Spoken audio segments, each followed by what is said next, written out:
విద్యాభారతి అఖిల భారతీయ శిక్షా సంస్థాన్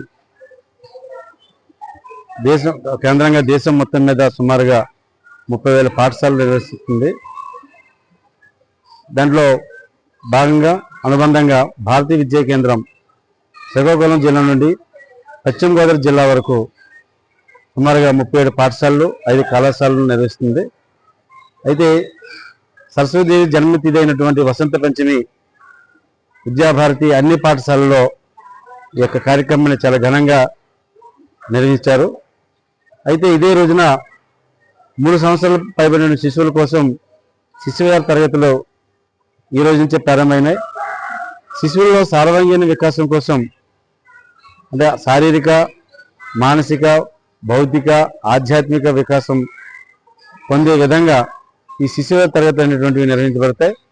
ప్రతిరోజు ఉదయం 9 గంటల నుంచి మధ్యాహ్నం 12 గంటల వరకు ఈ శిశువిహార తరగతులు అనేటువంటి నిర్వహించబడతాయి. దీనికి ప్రత్యేకమైన సిలబస్ ద్వారా విద్యార్థులకి ఆటలు పాటల ద్వారా భజన, అలాగే హస్త వ్యవసాయము, ఇవి వివిధ శిశువాటిక కార్యకలాపాల ద్వారా విద్యార్థులకి ఈ విద్యా బోధన అనేటువంటిది జరుగుతుంది. ముఖ్యంగా ఇది ఇండియన్ సైకాలజీ మీద ఆధారపడినటువంటి విధంగా విద్యా బోధన అనేటువంటి చేయబడుతుంది. పేరు మహాలక్ష్మి. నేను ఈ స్కూల్లో ప్రధానాచార్యులుగా వర్క్ చేస్తున్నాను. ఈ రోజు మా స్కూల్లో అక్షర స్వీకార మహోత్సవం అనేది జరిగింది. ఈ అక్షర స్వీకార మహోత్సవాన్ని వసంత పంచమి అని అంటాము. ఈ రోజున వసంత పంచమిని ఉద్దేశించి మేము మా పాఠశాలలో సరస్వతి హోమాలు జరిపించాము.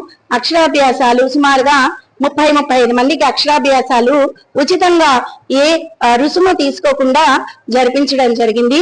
అంతేకాకుండా ఈ స్కూల్లో అక్షరాభ్యాసం చేసుకున్న తర్వాత పిల్లలు మా స్కూల్లో జాయిన్ అవ్వడానికి 3 నెలలకి 1,200 రూపాయలు మాత్రమే మేము వసూలు చేయడం జరుగుతుంది. దాంతో పాటుగా మా స్కూల్ ప్రాధాన్యత, పవిత్రత ఏంటంటే శిశు వాటిక వ్యవస్థలు అనేవి మాకు ఉంటాయి. ఇవి శిశు శైక్షిక్ వ్యవస్థలు అని వీటిని అంటాము. దీనిలో 3 నెలల కాలంలో ఈ కోర్స్ జరుగుతుంది కాబట్టి దీనిలో 3 భాగాలుగా విభజించి వారానికి కొన్ని శైక్షిక వ్యవస్థలు అని చెప్పి పిల్లలకి పరిచయం చేయడం జరుగుతుంది. దీనిలో వస్తు ప్రదర్శనశాల, విజ్ఞాన ప్రయోగశాల, గృహము, ఆట స్థలము, రంగస్థలము అని కార్యశాల, కళాశాల, తోలుబొమ్మల్ని పరిచయం చేయటం అనేసి, చిత్ర పుస్తకాలయము అనేసి ఉంటాయి. ఇందులో ప్రత్యేక ఆకర్షణగా గృహం అనేది జరుగుతుంది. పిల్లవాడు మా స్కూల్ కి గృహం నుంచి అంటే ఇంటి నుంచి బడికి వస్తాడు కాబట్టి ఆ ఇల్లు ఎలా ఉండాలి, ఇల్లులో వంటగది ఉండాలి, భోజన గది ఉండాలి, పూజా గది ఉండాలి, పిల్లలు చదువుకోవడానికి ఒక గది ఉండాలి, ఇంటి ముందు తులసికోట ఉండాలి, ఒక గోవును మనం పెంచుకోవాలి అనే ఒక ఐడియాని అంటే ఒక ఏకాగ్రతతో పిల్లలు నేర్చుకునే విధంగా చేస్తాము. అంతేకాకుండా ఈ స్కూల్లో గ్రహణ శక్తి, జ్ఞానేంద్రియ వికాసము, కండర చలనాల వికాసము, నైతిక వికాసము, ఆధ్యాత్మిక వికాసము అన్ని రంగాల్లో అంటే పిల్లవాడు అత్యున్నత స్థాయికి ఎదగడానికి, అన్ని విలువల్ని నేర్చుకోవడానికి మా విద్యాభారతి పాఠశాలలు సోపానాలుగా నిలుస్తాయని చెప్పడంలో అతిశయోక్తి లేదు. కాబట్టి ఈ అవకాశం ఇచ్చిన అందరికీ కూడా నేను హృదయపూర్వక ధన్యవాదాలు తెలియజేస్తున్నాను. జై హింద్. విజ్ఞాన భారతి పాఠశాలలో ఈ రోజు శిశు విహార తరగతులు ప్రారంభించడం మొదలైందండి. ఈ శిశు విహార తరగతులలో ఈ సందర్భం అనుసరించుకొని మేము 14 వ్యవస్థల్ని మేము ఎగ్జిబిషన్ లో పెడతాము. 14 వ్యవస్థల్లో ప్రదర్శన, ఈత కొలను, తోట, అడవి,